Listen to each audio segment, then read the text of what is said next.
বিরতির পর আপনাদেরকে সবাইকে শুভ সকাল। যমুনা টেলিভিশনের রেগুলার প্রোগ্রামে আমি আছি রুনি এবং তার সাথে আছেন দাদা।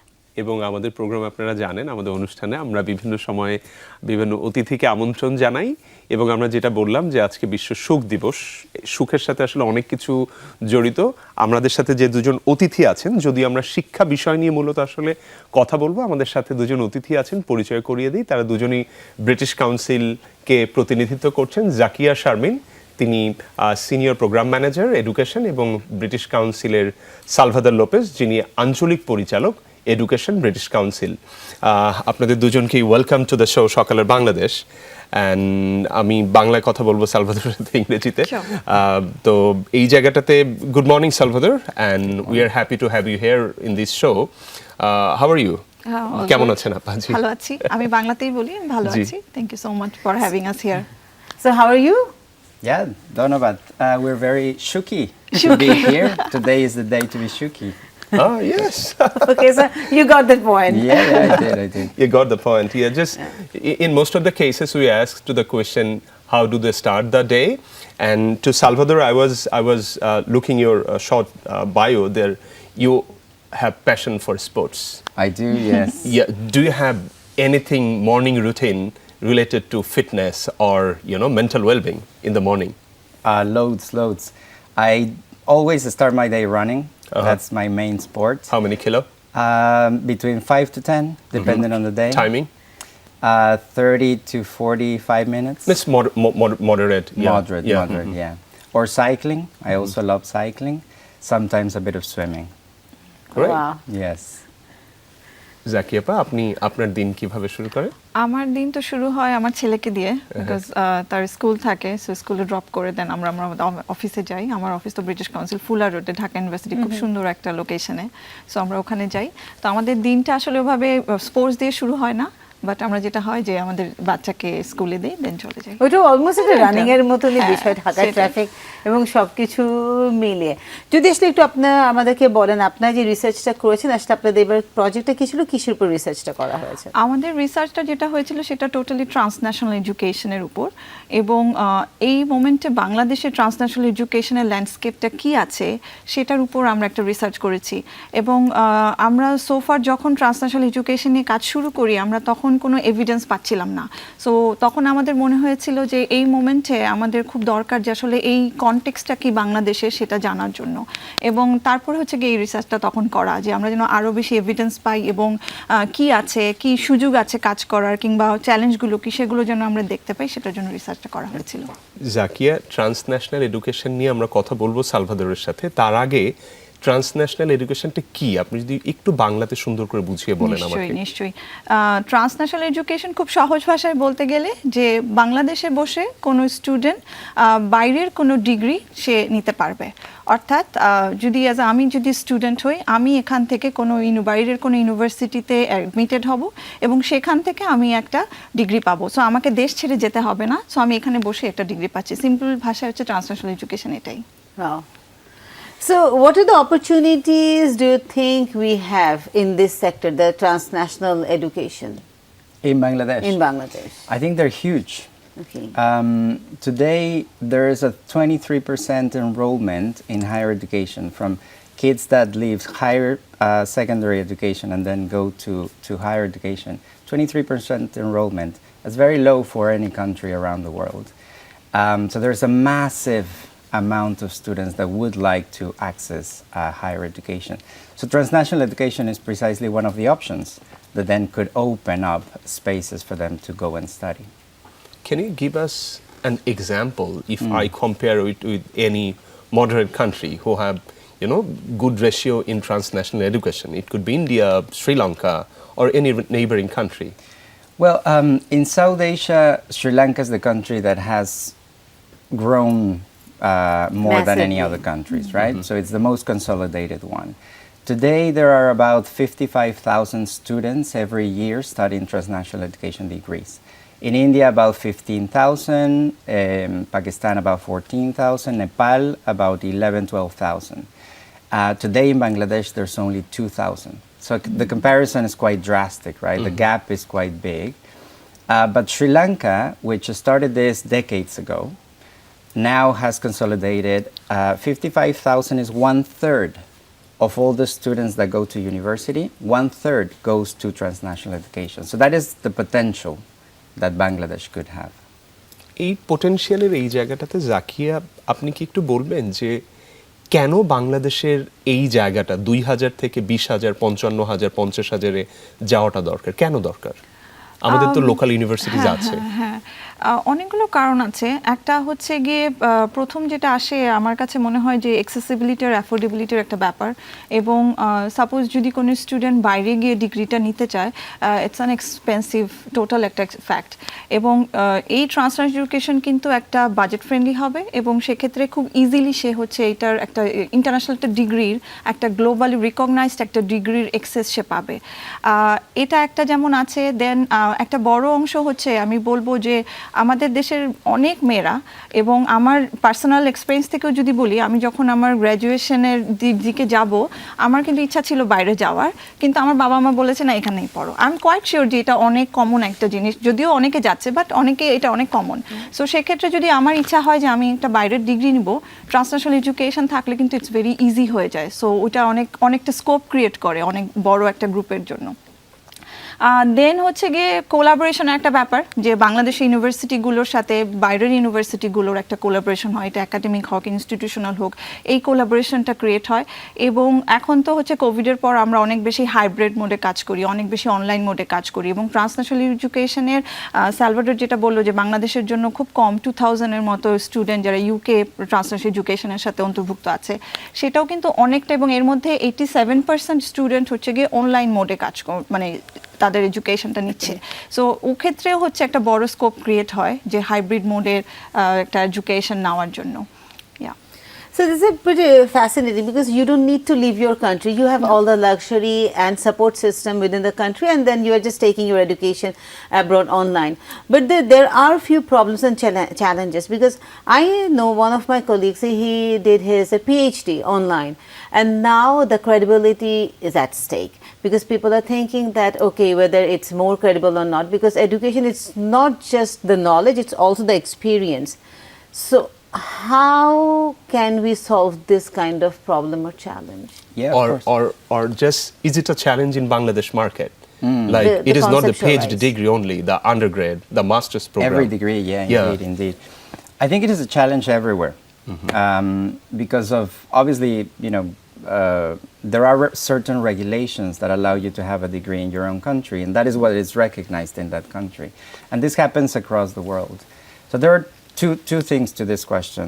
The first one is the experience of the student doing that degree is strengthened. In transnational education, there are various mechanisms for the host university in the country and the foreign university to collaborate to ensure that that experience is closer to what would you do when you go to the other country, right?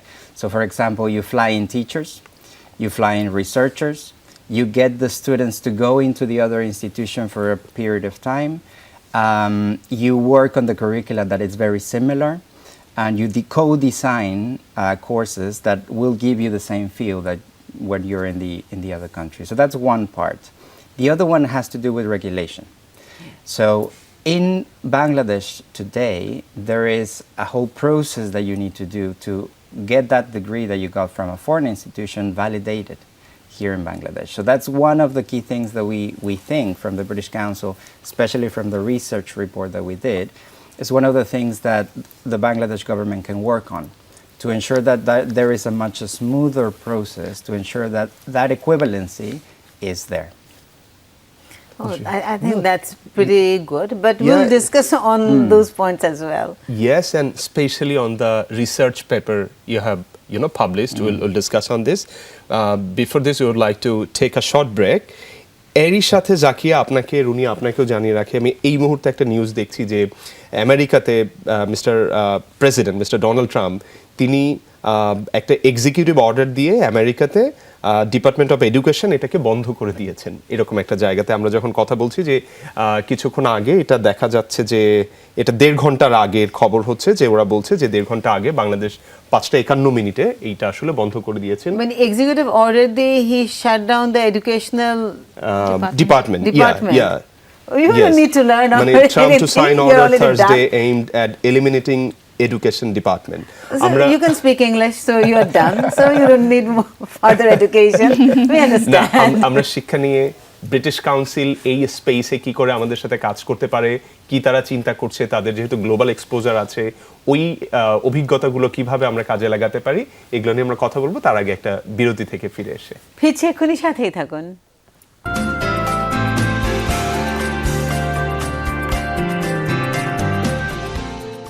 সকালে বাংলাদেশ দেখছেন আপনারা, সবাইকে আবারও আমন্ত্রণ। এমদাদ আছে আপনাদের সাথে আছে আমি রুনি, এবং আমাদের সাথে আছেন Zakia Sharmin, senior programme manager education British Council, এবং তার সাথে আছে সালভাদর লোপেজ, আঞ্চলিক পরিচালক এডুকেশন British council.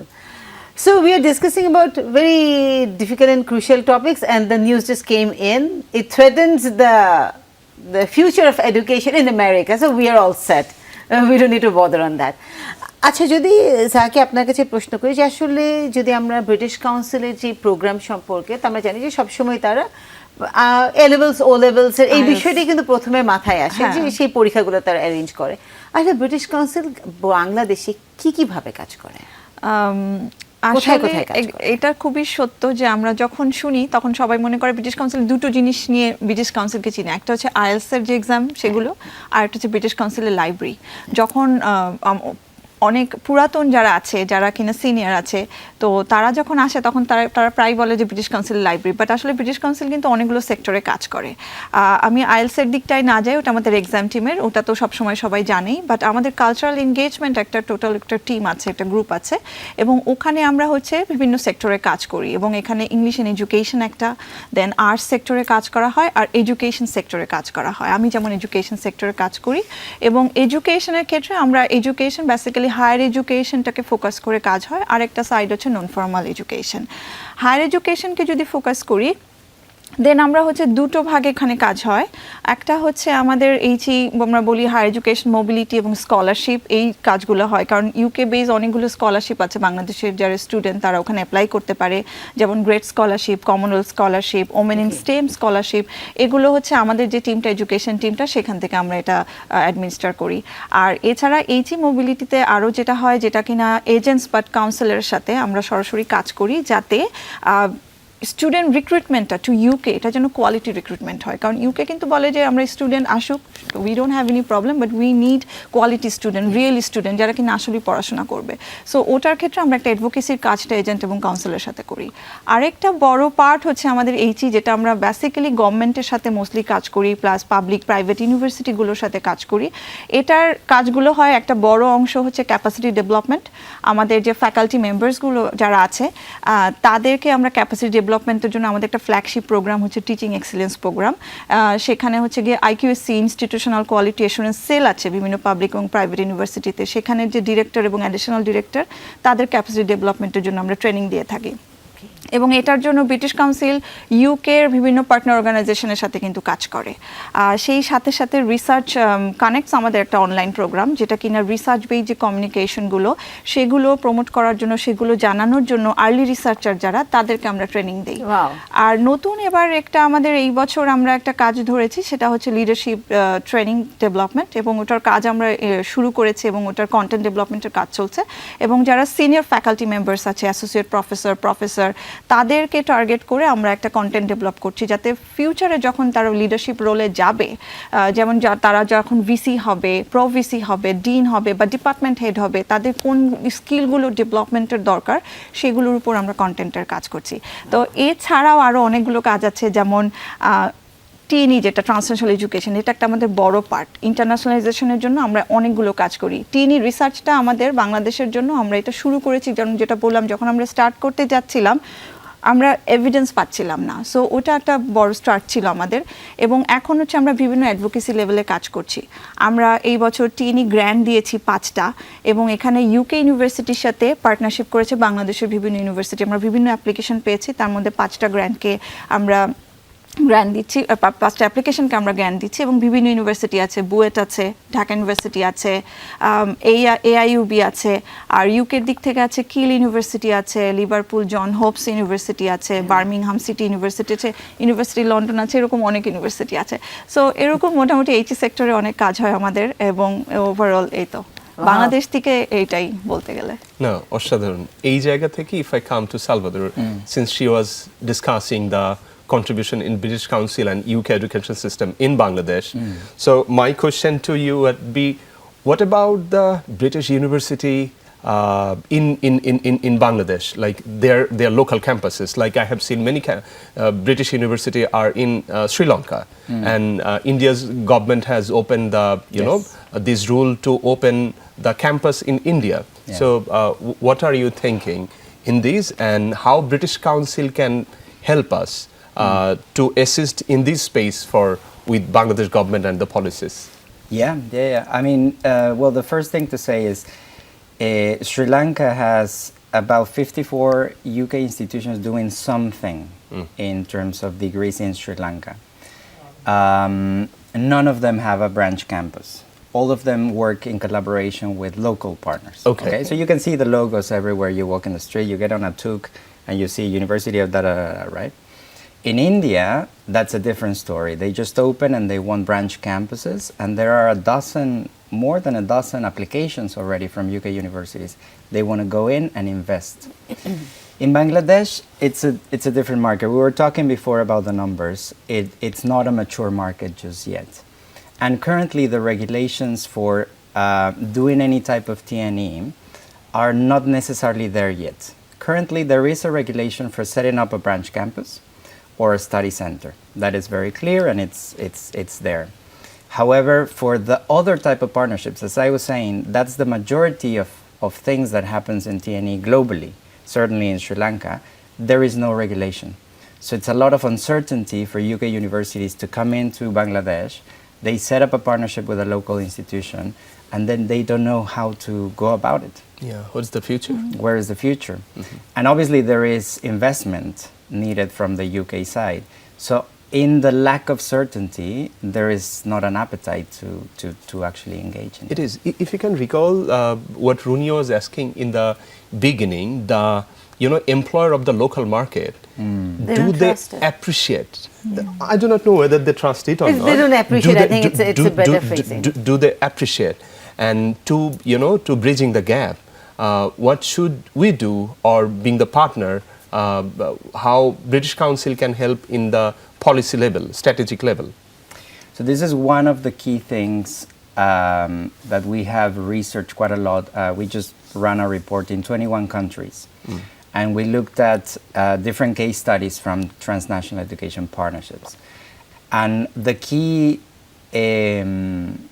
impact stories that came out from those case studies were precisely around the higher employability rate of TNE graduates versus other graduates. So this is one of the biggest values of doing transnational education for a host country, in this case Bangladesh.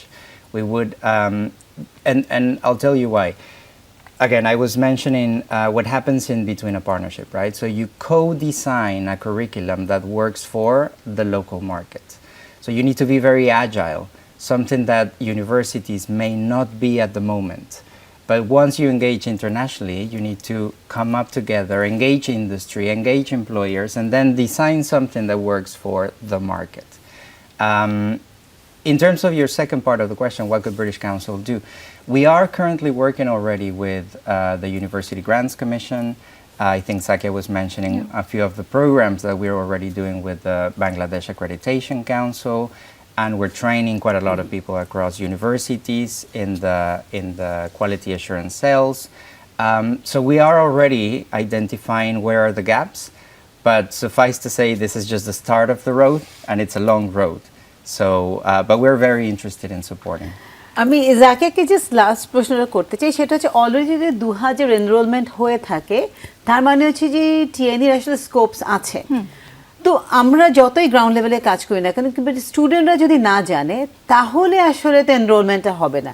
তো স্টুডেন্টরা কিভাবে জানবে যে কোন ইউনিভার্সিটিগুলো আসলে টিএনই প্রোগ্রামকে আসলে support করে? It's very good question, কারণ অনেকে এটা হয়তো বা এইটা জানেও না যে বাংলাদেশে বসে কিছু খুব কম বাট কিছু হলেও সেই স্কোপটা আছে যে তারা বাইরের ডিগ্রিটা নিতে পারবে। আমার মনে হয় এটা আসলে কোনো একটা কালেকটিভ মেথডে হওয়া উচিত, এবং এখানে যারা কিনা এই অ্যাডভোকেসির জন্য কাজ করে, লাইক আমরা কাজ করি এই কানেকশনেরটার জন্য, সেই সাথে সাথে গভর্নমেন্ট লেভেল প্লাস হচ্ছে অন্যান্য যারা আছে যারা কিনা এটাতে ইন্টারেস্টেড, তারাও এই অ্যাডভোকেসির জন্য কাজ করা উচিত। এবং যত বেশি আমরা এটা ক্যাম্পেইন করি বা ওপেনলি আমরা এটা পাবলিসিটি করি এবং জানানোর জন্য একটু খুব ইম্পর্টেন্ট যে তারা যেন জানে যে এটা হচ্ছে, যেমন আমরা we started talking about now and we will continue talking on this and so that এই কারণে এটা এই আয়োজনের ওটাও একটা অংশ অবশ্যই যাতে লোকজন জানে, স্টুডেন্টরা জানে। আরেকটা ছোট জিনিস অ্যাড করি, এমপ্লয়াবিলিটির কথা যেহেতু এসেছে, যে এমপ্লয়াররা কিভাবে আসলে এটা চাচ্ছে। তো আমাদের যেমন আমরা ব্রিটিশ কাউন্সিল থেকে আমাদের টিএনই গ্র্যাজুয়েটসরা কিন্তু আমাদের স্টাফ, সো আমরা কিন্তু অ্যাপ্রিশিয়েট করি তাদের। I am quite sure other organisation they have. না, অনেক ধন্যবাদ আপনাকে, এবং Salvador thank you so much for being our guest today. অনেক ধন্যবাদ আপনাকে, অনেক ধন্যবাদ জাকিয়া। তো দর্শক, আজকের মতন দিনটা শেষ করতে চাচ্ছি আপনাদেরকে এই সুখের খবরটা দিয়ে যে দেশে বসেই বিদেশি ডিগ্রি নেওয়া সম্ভব, এবং আপনাদের আজকের দিনটা অনেক সুন্দর হোক সেই প্রত্যাশায় সবার কাছ থেকে বিদায় নিচ্ছি। আপনার দিনটা অনেক সুন্দর হোক। শুভ সকাল।